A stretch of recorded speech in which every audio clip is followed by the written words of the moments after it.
बानी पीटीआई की सेहत से मुतालिक तफसीली मेडिकल रिपोर्ट सामने आ गई। यकम अगस्त को consultant cardiologist doctor Akhtar Ali Bandesha ने बानी पीटीआई का तिब्बी मुआयना किया। बानी पीटीआई ने ब्लड प्रेशर में उतार चढ़ाव, सर दर्द और बेचैनी की शिकायत की। बानी पीटीआई का ब्लड प्रेशर 140/100 और नब्ज की रफ्तार फी मिनट 50 रिकॉर्ड की गई। बानी पीटीआई की ईसीजी में कोई आम गैर मामूली तब्दीली सामने नहीं आई। डॉक्टर ने सिफारिश की कि जहनी दबाव कम करने के लिए अहलिया से ज्यादा मुलाकातें, अखबारात और टीवी की सहूलत फराहम की जाए। उम्र और जहनी दबाव के पेश नजर सीटी कोरोनरी एंजियोग्राफी करवाई जाए। कंसल्टेंट कार्डियोलॉजिस्ट ने ब्लड प्रेशर के अद्वियात में इजाफे और तब्दीली की भी सिफारिश की। रिपोर्ट के मुताबिक 4 रुकनी मेडिकल बोर्ड ने 10 अगस्त को बानी पीटीआई का दोबारा तिब्बी मुआयना किया। 10 अगस्त को बानी पीटीआई का ब्लड प्रेशर 140/80 और नब्ज 54 फी मिनट रिकॉर्ड की गई। बोर्ड के मुताबिक बानी पीटीआई ने सीने में दर्द, भारीपन, सांस फूलने या दिल की धड़कन की शिकायत नहीं की। बानी पीटीआई की ईसीजी नॉर्मल, एको में दिल के वॉल्स और चैम्बर्स भी नॉर्मल रहे। बोर्ड ने सिफारिश की कि बानी पीटीआई को रोजाना 1 घंटा चहलकदमी और मौजूदा जेल सहूलियात सूरत हाल में कुछ जहनी सुकून दिया जाए। बानी पीटीआई और बुशरा बीबी की अब तक 84 मुलाकातें हो चुकी। हर मंगल को जेल रूल्स के तहत बाकायदगी से मुलाकात कराई जाती है। मेडिकल अफसरान दिन में 3 बार सेहत और खुराक का जायजा लेते हैं। बानी की खराब आंख तकरीबन मामूल के मुताबिक हो चुकी। वकील सलमान सफदर भी 10 फरवरी और 4 अप्रैल 2026 को बानी से मुलाकात कर चुके। रिपोर्ट के मुताबिक अदालती हुक्मनामे के बावजूद मीडिया टॉक करके खिलाफ वर्जी की गई। इस्लामाबाद हाईकोर्ट का सिंगल बेंच शेर अफजल केस में जेल रूल्स 265 को खिलाफ कानून करार दे चुका। सुप्रीडेंट अडयाला जेल ने 200 सफात पर मुश्तमिल रिपोर्ट सुप्रीम कोर्ट में जमा करा दी। मुकदमा निपटाने की इस्तदा। हम रिलीफ नहीं इंसाफ मांग रहे हैं। बानी को जेल में कुछ हुआ तो जिम्मेदार हुकूमत होगी। वज़ीर आला खैबर पख्तूनख्वा सुहेल आफरीदी की रहनुमाओं के हमरा प्रेस कॉन्फ्रेंस। कहा बानी जेल में तंग नहीं हुए कि जाली प्लेटलेट्स गिराएं। आज बानी का केस है, 3 जजेस केस सुनेंगे। इन 3 जजेस से कहना चाहता हूँ, लोगों की नजरें आपके ऊपर हैं। हम मुतालबा करते हैं कि आज मुलाकात होनी चाहिए। हमें हकीकत का पता नहीं है कि बानी के साथ उन्होंने क्या किया। बैरिस्टर गोहर ने कहा कि 300 रोज से मुलाकातें बंद हैं। बानी पीटीआई की सेहत पर सियासत नहीं करती। उनकी सेहत हर पाकिस्तानी का मसला है। जेल कवानीन और अदालती अहकामात के मुताबिक बानी को तिब्बी सहूलियात तक रसाई दी जाए। असद कैसर ने कहा, बानी पीटीआई से कोई मुलाकात नहीं हो रही और ना कोई बात हो रही है। अदालत से दरख्वास्त है बानी पीटीआई को इंसाफ दिया जाए। उम्मीद है आज अदालत इंसाफ करेगी। सलमान अकन मराजा ने ABN न्यूज के प्रोग्राम सवाल से आगे में गुफ्तगू करते हुए कहा, बानी की सेहत पर सख्त तशवीश है। कोई तो बात है जिसकी हुकूमत पर दादारी कर रही है। हुकूमत की नीयत ठीक नहीं तो मुलाकात क्यों नहीं कराती। अदालत में पेश की गई रिपोर्ट पर हमें एतबार नहीं, हमारी मुलाकात कराई जाए।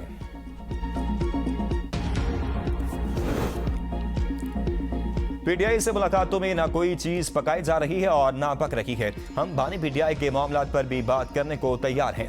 हमारे पास हल भी है। मुशीर वज़ीर आज़म राना सनाउल्लाह कहते हैं, वज़ीर आज़म अपोजिशन लीडर को मुलाकात के लिए बाज़ाब्ता दावत वाले हैं।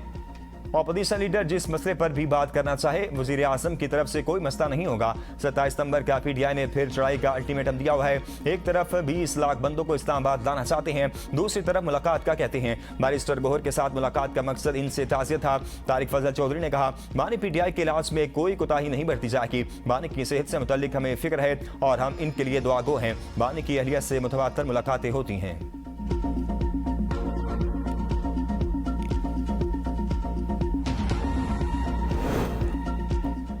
इलेक्शन कमीशन की तैनातियों पर अहम पेशरफ। राना सनाउल्लाह आजम, नज़ीर तारड़ और डॉक्टर तारिक फजल चौधरी के अपोजिशन लीडर के चैम्बर अहमद, महमूद खान अजगजई और अलामा आजा नासिर अब्बास से मुलाकात। चीफ इलेक्शन कमिश्नर की तैनाती से मुतल्लिक तबादला ख्याल, सियासी सूरत-ए-हाल और बाहमी दिलचस्पी के अमूर पर तबादला ख्याल किया गया। हुकूमती वफ्द का भी आइंदा बाहमी मुलाकातों का सिलसिला जारी रखने पर इत्तफाक। डॉक्टर तारिक फजल चौधरी ने कहा, मुलाकात खुशगवार माहौल में हुई। पीपल्स पार्टी की भी अपोजिशन लीडर कौमी असम्बली से मुलाकात है। जराये के मुताबिक पीपल्स पार्टी वफ्द आज महमूद अजगजई से मुलाकात करेगा। मुलाकात में मुल्की और पार्लिमानी सूरत-ए-हाल और दीगर अमूर ज़ेर गौर आएंगे।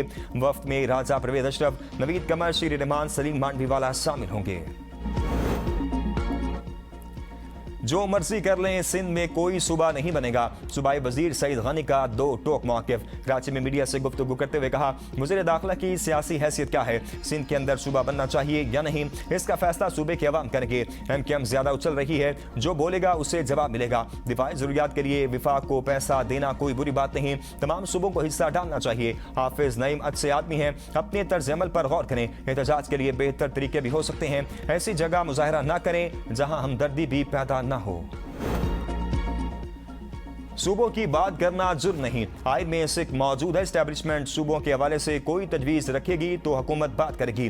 राना सनाउल्लाह और तारिक फजल चौधरी का कहना है नए सूबों के मामले से मुस्तफ़ा कमाल का कोई ताल्लुक नहीं। मुस्तफ़ा कमाल काबीना में बात करेंगे तो इनसे बराह रास्त पूछ लिया जाएगा। किस तरह से कहा जा सकता है कि 26वीं तरमीम अचानक आई। 26वीं तरमीम पर 1.5 माह हम मौलाना फजल रहमान के दर पर बैठे रहे। डॉक्टर तारिक फजल चौधरी ने कहा हुकूमत के पास नए सूबों से मुतल्लिक अभी कोई तजवीज़ नहीं।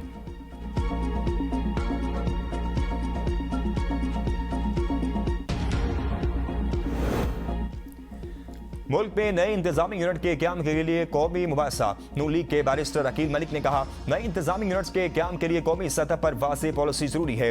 नए यूनिट्स की तश्कील जुबान, नस्ल या किसी तासुब की बुनियाद पर नहीं होनी चाहिए। पीपल्स पार्टी के कमर जमान कायरा ने कहा मसाइल का हल सिर्फ इंतजामी यूनिट्स की तादाद बढ़ाने में नहीं, नए यूनिट्स बनाने से पहले आईनी और इंतजामी मामलात का जायजा लेना होगा।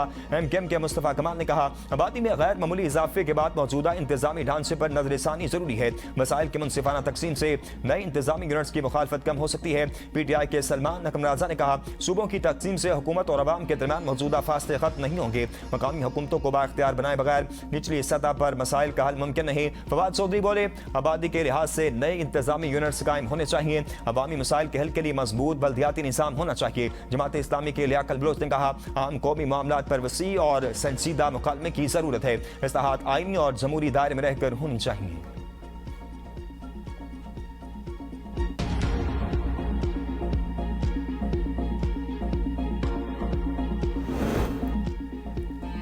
सेनेट में ओपोजिशन का बानी PTI की सेहत से मुतल्लिक शोर शराबा। ओपोजिशन लीडर का बानी PTI की सेहत पर बहस कराने का मुतालबा। हुकूमती अरकान की मुखालफत। ओपोजिशन लीडर राजा नासिर अब्बास ने कहा बानी की सेहत इस वक्त हमारे लिए सबसे अहम मसला है। बानी तहरीक इंसाफ को नाहक कैद में रखा गया है। इन्हें इतनी अजियत देने का मकसद क्या है। राना सनाउल्लाह ने कहा रूल्स के मुताबिक जो शख्स अदालती कस्टडी में है उसका इख्तियार अदालत के पास है। इलाज में कोताही हो तो इसकी जिम्मेदारी अदालत की है। उनकी दरखास्तें हाई कोर्ट और सुप्रीम कोर्ट में ज़ेर समाअत है। बानी PTI की मुलाकातें हो रही हैं। बानी PTI के मामलात पर भी बात करने को तैयार हैं। आजम सवाती ने कहा डॉक्टर से बानी की सेहत से मुतल्लिक सुप्रीम कोर्ट में रिपोर्ट जमा कराई। बानी और इनकी अहलिया की सेहत के मामलात फौरी हल किए जाएं। चाहती हैं हुकूमत के साथ राजा नासिर महमूद अतकजई बैठ कर बात करें। वज़ीर कानून आजम नज़ीर तारा ने कहा निज़ाम पर जितनी उंगलियां उठाएंगे मुल्क चलाने के लिए पार्लियामेंट ने दस्तूर दिया है। चाहे 9 मई हो या बानी तहरीक इंसाफ के मुकदमात अदालतों में चले, हम भी इन्हें अदालतों में पेश हुए। सब कैदी बराबर हैं। साबिक वज़ीर आज़म भी हो, कानून सबके लिए बराबर है।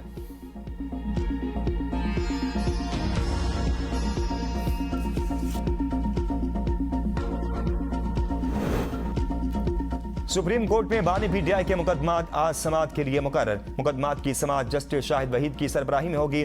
रजिस्ट्रार ऑफिस ने तमाम मुतल्लिका फरीकैन और वकला को नोटिस जारी कर दिए।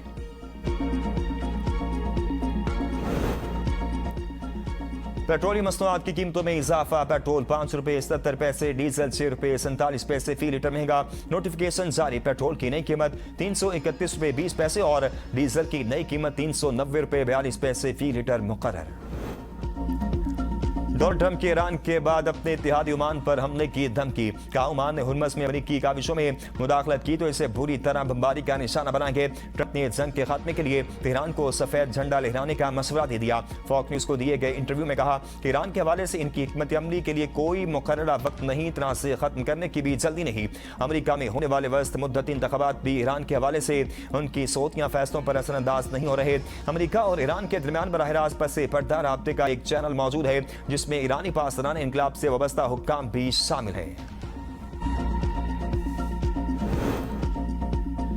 गैर मुअय्यना मुद्दत तक बहरी नाकाबंदी जारी रहने का इंतजार नहीं कर सकते।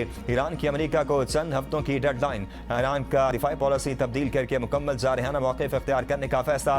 बरतानवी खबर एजेंसी से गुफ्तगू करते हुए सीनियर ईरानी ओहदेदार ने कहा अमेरिका को मुफाहमती याददाश्त पर मुकम्मल अमल दरामद के लिए डेडलाइन दी है। मुकर्ररा टाइम लाइन अमेरिका और इलाकाई मुमालिक तक साजिशों के जरिए पहुंचाई जाएगी। ईरान का ओमान के साथ आबना हुर्मस से मुतल्लिक मुआहदे का ऐलान। ईरानी वज़ारत ख़ारिजा के तर्जुमान इस्माइल बकाई के मुताबिक दोनों ममालिक के दरमियान रास्ते के नक्शे से मुतल्लिक मफाहमत हो गई है। बहरी जहाज ईरान के करीब से आबना हुर्मस में दाखिल होंगे जबकि वापसी के लिए ओमान के करीब रास्ता इस्तेमाल किया जाएगा। इब्तदाई तौर पर इस रास्ते से गुजरने वाले जहाजों से फीस या टूल वसूल नहीं की जाएगी।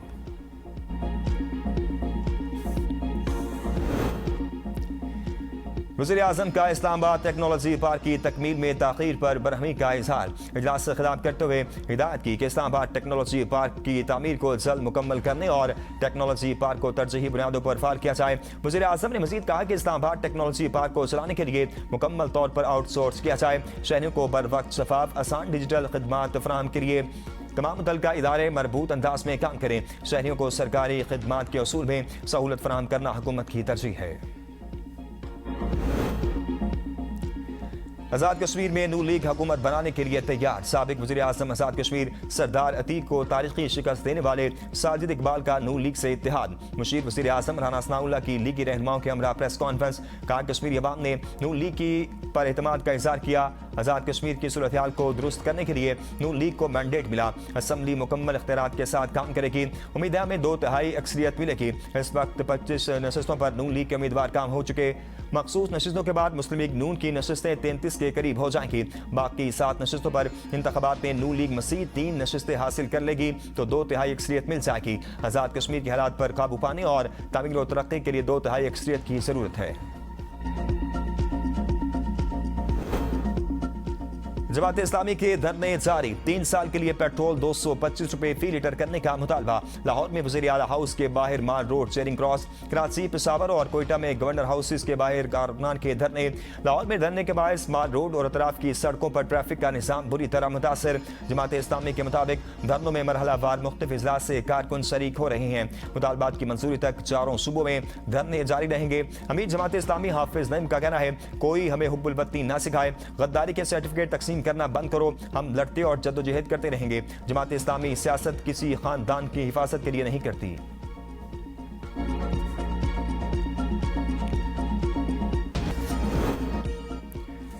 पीपल्स पार्टी और नून लीग फिर आमने सामने। पीपल्स पार्टी का नून लीग पर सियासी इंतकाम का इल्जाम। पीपल्स पार्टी के रहनुमा हसन मुर्तजा ने न्यूज़ कॉन्फ्रेंस करते हुए कहा सैफुर रहमान और नवाज शरीफ ने माजी की सियासी इंतकामी कार्रवाइयों पर माफ़ी मांगी थी। आज फिर वही इंतकामी कार्रवाइयाँ शुरू हो गई हैं। हुकूमत की इंतकामी कार्रवाइयाँ जैसे जैसे बढ़ेंगी हमारा अज़्म भी मजबूत होगा। पीपल्स पार्टी इत्तेहादी जरूर है लेकिन गूंगी बहरी नहीं। जुल्म हो रहा हो तो इत्तेहाद की आड़ में खामोश नहीं बैठ सकते। पीपल्स पार्टी ने नून लीग का साथ सियासी मफाद के लिए नहीं बल्कि निज़ाम की बहाली के लिए दिया। नून लीग की कारकर्दगी चंद सड़कों के सिवा क्या है। वज़ीर इत्तेहाद पंजाब उस्मान बुखारी का भी भरपूर जवाब। कहा सिंध से कोई मुखालफत नहीं, अगर किसी को कारकर्दगी ताने की तरह लगती है तो कारकर्दगी पर बात तो होगी। जिनके सूबे में एक सड़क पर 8 अरब की करप्शन हो जाती है वो हमसे सवाल पूछेंगे। स्कैंडल सिंध में होते पंजाब में नहीं। मरीम नवाज ने पंजाब को टैंकर माफिया के रहमो करम पर नहीं छोड़ा।